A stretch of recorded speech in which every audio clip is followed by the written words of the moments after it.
그 라떼는 말이야 라는 이 말이 긍정적인 걸로 사용이 되나요? 아니면 부정적인 말로 사용이 되나요? 네, 부정적인 거로 사용이 많이 돼요. 왜 젊은 사람들이 그리고 우리 친구들이 라떼를 별로 안 좋아할까요? 꼰대 같은 말이다 라고 생각을 하기 때문에 별로 좋아하지 않습니다. 옛날 일을 말하면서 라떼는 말이야, 옛날에는 말이야, 내가 어렸을 때는, 내가 젊었을 때는, 내가 열심히 할 때는 안 그랬는데 요즘 젊은 애들, 요즘 애들은 아유 아니야 라고 이야기한다는 거죠. 그런데 모세는 지금 라떼 시전을 하고 있어요. 모세와 이스라엘 백성이 광야에서 40년의 세월을 흘려 보냈어요. 그렇죠? 그리고 이제 가나안 바로 직전 보이는 곳에 앞에 와 있습니다. 그런데 40년 전 출애굽을 했던 부모 세대는 다 죽고 이제 자녀들 세대만, 다음 세대만 남게 된 거죠. 그래서 모세는 부모들에게 나타났던 그 광야에서의 하나님, 그리고 그들에게 말씀을 주셨던 하나님에 대해서 다시 한번 가르쳐줘야 하는 필요성이 있었습니다. 그들 부모님이 왜 광야에서 죽었고, 그들 부모님이 광야에서 어떤 하나님을 겪었고, 그리고 너희들은, 너희 세대는 부모님처럼 실수를 반복해서 너희 부모 세대들처럼 가나안을 보지 못하고 죽는 일을 경험하지 말아라. 40년 전 이야기를 지금 하고 있는 거예요, 지금. 그죠? 시내산에서 십계명을 받을 때 상황을 이야기하고 있는데, 이스라엘 백성은 그때 시내산 밑에 있었고 모세만 산꼭대기로 올라가서 하나님으로부터 십계명을 받았어요. 시내산에 하나님께서 임하시는 장면을 이렇게 표현해요. 어떻게 표현하냐면 산 위 불 가운데, 구름 가운데, 흑암 가운데 임하신 하나님의 음성을 표현합니다. 그런데 백성이 산 밑에서 모세를 기다리면서 느꼈던 감정이 무엇이었을까? 아마 이 사람들의 감정은 그랬을 거예요. 야, 우리가 다 죽게 생겼구나. 우리가 하나님을 만났으면 죽었을지도 모르겠구나 라는 그 두려운 마음이 백성들 가운데 있었다는 거예요.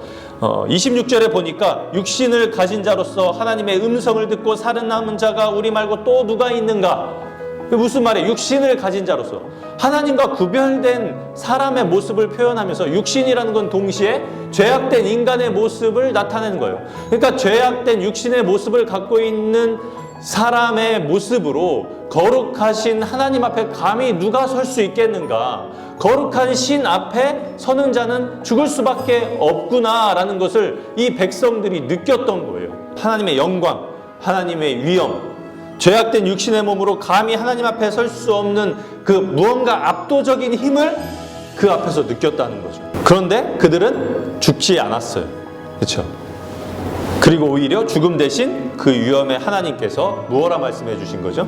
나는 너희 하나님이 되고 너희는 내 백성이 될 것이다 라고 말씀하시면서 십계명, 그들과 하나님 사이에 언약, 계약을 맺어주셨다는 거예요.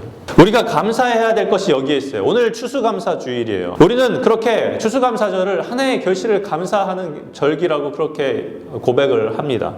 그런데 가장 큰 감사는 무엇인가요? 우리가 단지 우리에게 한 해 동안 지켜주신 것에 대한 감사뿐만이 아니죠.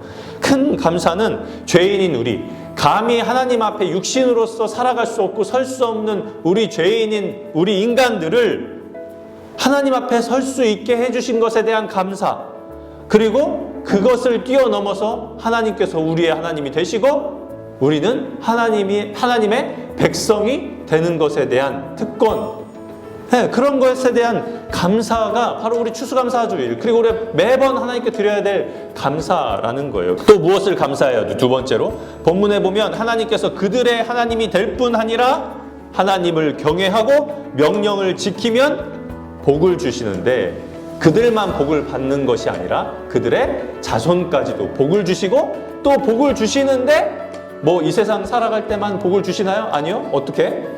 영원한 복을 허락하여 주신다고 우리에게 약속해 주고 계십니다. 하나님을 경외하고 하나님의 말씀을 따라 살면 우리 친구들뿐만 아니라 우리 친구들의 자손들, 그 복이 어떻게 된다고요?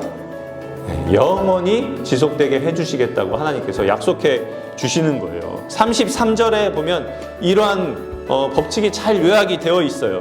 살려주신대요, 우리를. 그리고 복을 주시는데 아브라함을 통해 예수 그리스도까지 내려온 복이 어떻게? 모든 자에게 임하는 거죠. 그리고 예수님을 믿는 자는 어떻게 돼요? 영생, 영원한 복을 얻게 되는 거예요. 그것이 우리가 감사해야 될 두 번째 이유입니다. 하나님께서 우리를 자녀 삼아 주시고 예수 그리스도를 통하여서 복을 허락하여 주시고 결국 영생을 선물로 우리에게 주신 것, 그것이 우리가 감사해야 될 제목이라는 거예요. 추수감사는 단순히 한 해의 결실, 수확에 대한 감사뿐만이 아닙니다. 하나님께서 우리의 하나님이 되시고 우리는 그분의 백성으로 살아갈 수 있는 특권을 허락하여 주신 것에 대한 감사, 예수 그리스도를 통하여서 복을 얻게 하시고 구원을 얻게 해 주신 것에 대해서 날마다 감사하고 주님 닮은 열매 맺는 삶을 살아가는 우리 친구들의 삶이 되기를 주님의 이름으로 축복합니다.